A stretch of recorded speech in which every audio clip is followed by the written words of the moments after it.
2 videos ago, we trained a neural network.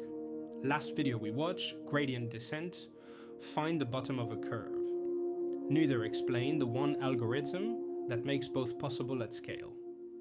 Backpropagation. Invented in 1986, this is the algorithm that made deep learning practical. Here's why it matters. A network has many weights.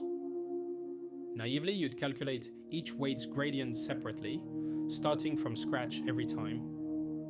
For a small network, that's slow. For a real model with millions of weights, it's impossible. Watch the forward pass first.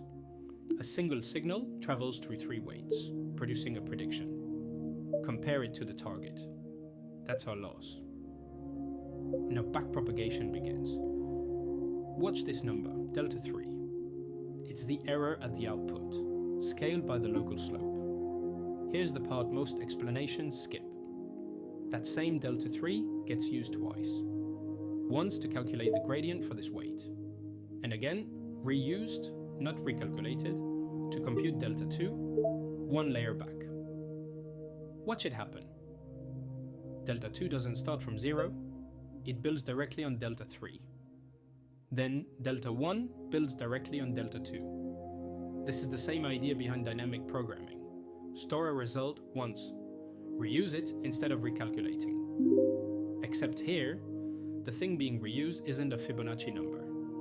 It's a derivative. 1 forward pass, 1 backward pass. Every single weight's gradient computed with 0 redundant work, no matter how many layers deep the network goes.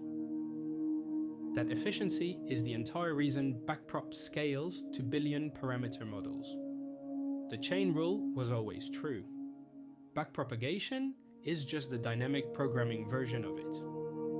If this finally explained why backprop is fast, not just what it does, drop a like and subscribe. New concept every week. Share this with anyone who memorized the chain rule in calculus class and never knew this is what it's for.